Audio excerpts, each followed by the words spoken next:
Friends, இன்றைக்கி நம்ம வந்து அரிசி பருப்பு சாதம் செய்ய போகிறோம். அதுக்கு ஒரு வெங்காயம் 2 தக்காளி போட்டு இது மாதிரி வதக்கிக்கோங்க. எண்ணெய் ஊற்றி முதல்ல கடுகு போட்டு அதில் வந்து சீரகத்தை போட்டு நல்லா பொரியட்டும். அதுக்கப்புறம் இது மாதிரி தக்காளி வெங்காயம் 2 தக்காளி போட்டுக்கோங்க சின்னதாக. அப்படி உங்கள்கிட்ட 2 இல்லைன்னா 2 சின்ன தக்காளி இல்லைன்னா ஒரு பெரிய தக்காளி இல்லை மீடியம் சைஸ் தக்காளி போட்டுக்கோங்க. அதுக்கப்புறம் இதில் பூண்டு போட்டுக்கோங்க. இதெல்லாம் நல்லா வதங்குற கேப்பில் நம்ம வரமிளகாவை இது மாதிரி கட் பண்ணி வச்சோம்னா இதை வந்து இதில் போட்டுக்கோங்க. இதெல்லாம் நல்லா சேர்த்து வதங்கும் அந்த ஒரு கேப்பில் வந்து பார்த்திங்கன்னா இதில் வந்து பார்த்திங்கன்னா இந்த மாதிரி அரிசியும் பருப்பும் சேர்ந்த மாதிரி வந்து ஊற வச்சுக்கோங்க. ஒரு 5 மினிட்ஸ்க்கு முன்னாடியே நீங்கள் ஊற வச்சுக்கோங்க. இப்போ இதில் ஒரு டீஸ்பூன் மஞ்சத்தூள் போட்டுக்கோங்க. 1/2 டீஸ்பூன் போட்டுக்கோங்க.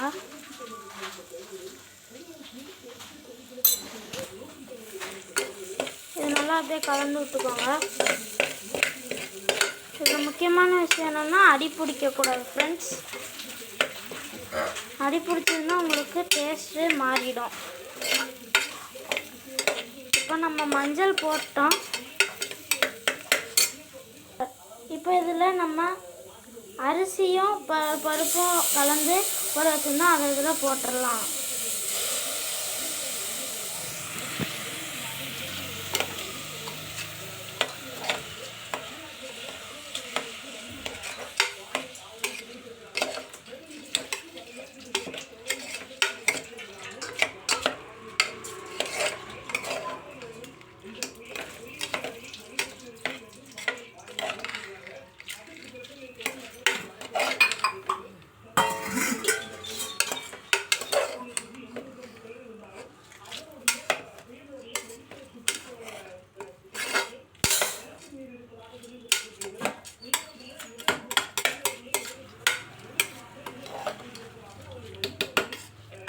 இந்த மாதிரி நல்லா கலந்து எடுத்துக்கோங்க ஃப்ரெண்ட்ஸ்.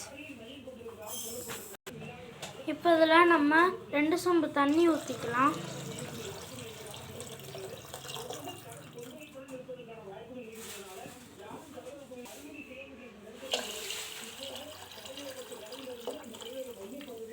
ரெண்டு சொம்பு தண்ணி ஊற்றினோடனே இதை நல்லா கலந்து எடுத்துக்கலாம்.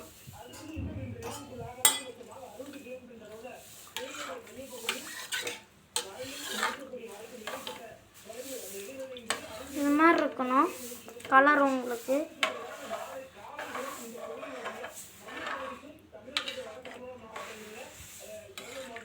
நம்மளுக்கு இன்னுமே கலர் வந்து கொஞ்சம் கம்மியாக தான் இருக்குது. அது காரணம் என்னென்னா நான் கொஞ்சம் மஞ்சத்தூள் கம்மியாக போட்டிருக்கேன். ஸோ நம்ம இன்னும் ஒரு 1/4 டீஸ்பூன் போட்டுக்கலாம். இதில் இப்போ ஒரு 1/4 டீஸ்பூன் போட்டுக்கலாம்.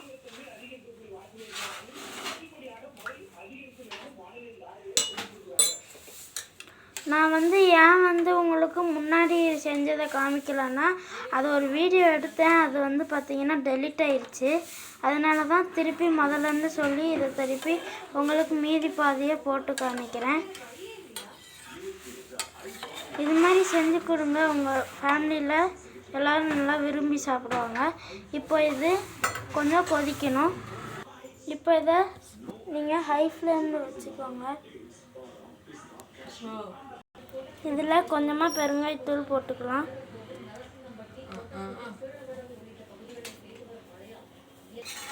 நல்லா கலந்து விட்டுக்கலாம். இந்த மாதிரி கொதிச்சு வரணும். நல்லா இந்த மாதிரி கொதிச்சு வரணும். இந்த டைமில் நம்ம இதை மூடி போட்டு விசில் போட்டுக்கலாம். இது மாதிரி விசில் போட்டு மூடி வச்சுக்கோங்க. 3 விசில் வர வரைக்கும். ஃப்ரெண்ட்ஸ், அது கொதிச்சு வர வரைக்கும் வெயிட் பண்ணுங்கள். அதாவது 3 விசில்ஸ் வரணும்.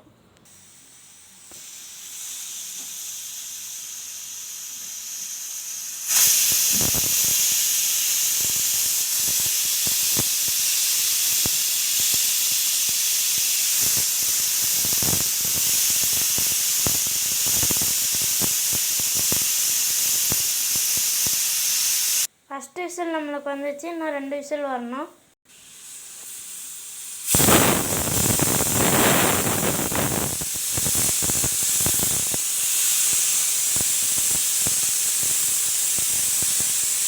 நம்மளுக்கு 2வது விசிலும் வந்துருச்சு.